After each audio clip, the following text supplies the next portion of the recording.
Selamat berjumpa dengan channel Guru Cakap. Siswa semuanya, kali ini kita akan mempelajari faktor-faktor yang memengaruhi sebaran flora dan fauna. Persebaran flora dan fauna di permukaan bumi tidak sama dan merata, sehingga berpengaruh terhadap kehidupan makhluk hidup. Terdapat wilayah yang sangat padat populasinya, namun ada juga wilayah di muka bumi dapat dihuni oleh makhluk hidup. Selain manusia, ternyata flora dan fauna juga memiliki ciri fisik yang berbeda di setiap wilayah. Banyak sekali hewan dan tumbuhan yang hanya bisa ditemui di satu tempat dan tidak ada di tempat lainnya. Itulah yang menyebabkan persebaran flora dan fauna tidak merata di permukaan bumi. Flora dan fauna yang tersebar di seluruh penjuru dunia dipengaruhi oleh banyak faktor. Beberapa faktor yang mempengaruhi sebaran flora dan fauna di permukaan bumi yaitu iklim atau klimatik, edafik atau tanah, fisiografi atau relief, dan manusia. A. Faktor iklim. Iklim merupakan salah satu faktor dominan yang mempengaruhi sebaran flora dan fauna. Daerah-daerah yang memiliki iklim yang ekstrim, misalnya iklim dingin di kutub, akan memiliki jenis flora dan fauna yang lebih sedikit spesiesnya. Sedangkan di daerah khatulistiwa atau ekuator memiliki keragaman yang tinggi. Faktor iklim yang memengaruhi sebaran makhluk hidup diantaranya suhu udara, kelembaban udara, angin, dan curah hujan. Satu suhu udara. Suhu udara berbeda pada setiap wilayah di permukaan bumi. Hal ini disebabkan oleh faktor sudut pandang sinar matahari, letak bintang, jarak atau lokasi daratan terhadap laut, ketinggian tempat, dan penutupan lahan oleh tumbuhan. Kondisi suhu udara ini sangat berpengaruh terhadap kehidupan tumbuh-tumbuhan dan hewan, karena jenis spesies tertentu memiliki persyaratan terhadap suhu lingkungan yang ideal atau suhu optimum bagi kehidupannya. Wilayah-wilayah yang memiliki suhu udara yang tidak terlalu ekstrim merupakan tempat yang sangat baik bagi kehidupan organisme, baik tumbuhan, hewan, maupun manusia. Sebab keadaan suhu yang terlalu tinggi maupun terlalu rendah merupakan salah satu penghalang dalam kehidupan makhluk hidup.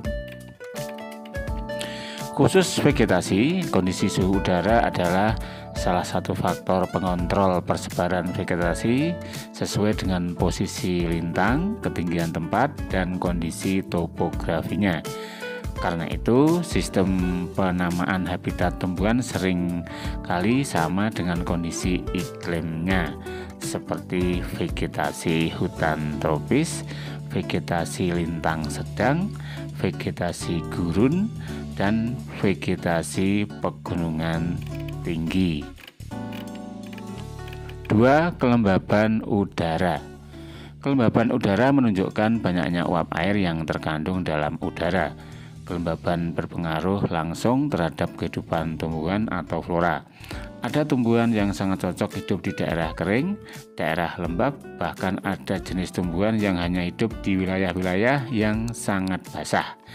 Berdasarkan tingkat kelembaban lingkungannya, tumbuhan dapat dikelompokkan atas aserofit, yaitu jenis-jenis tumbuhan yang sangat tahan terhadap lingkungan yang kering atau kondisi kelembaban udara yang sangat rendah, misalnya kaktus.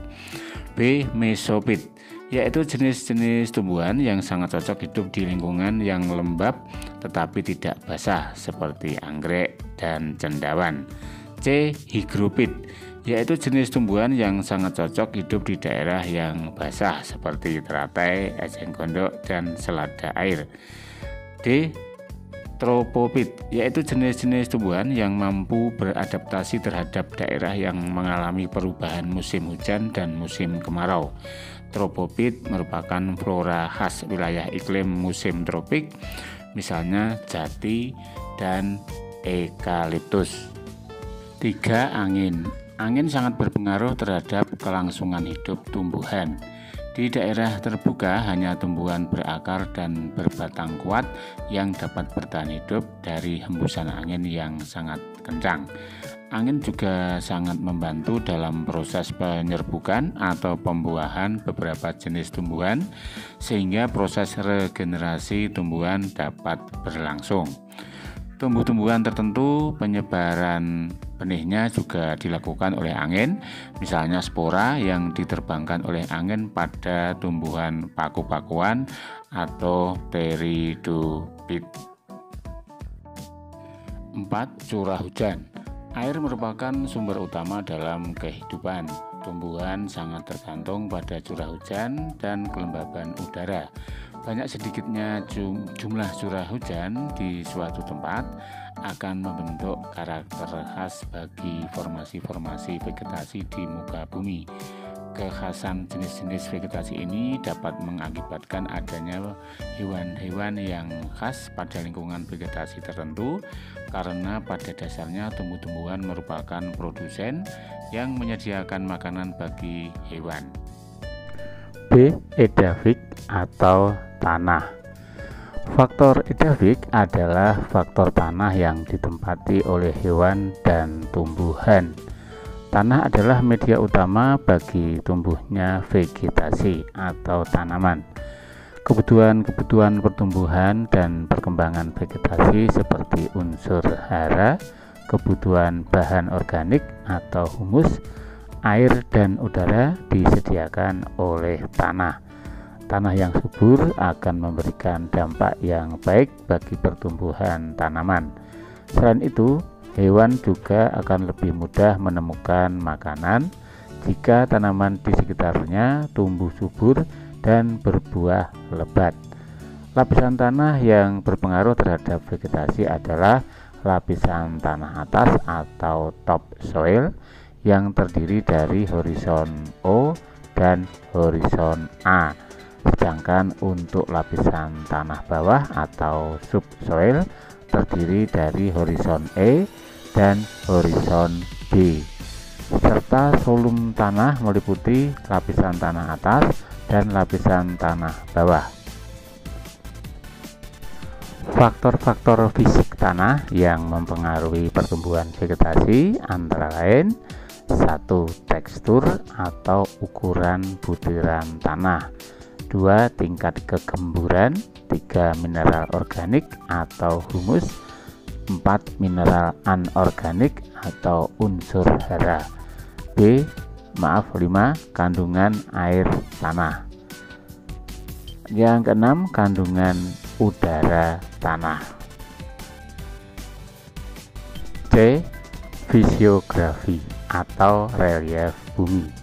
Bentuk permukaan bumi yang beragam seperti pegunungan dapat menghambat penyebaran tumbuhan. Selain itu, kemiringan lereng juga dapat memengaruhi tumbuh kembang tanaman.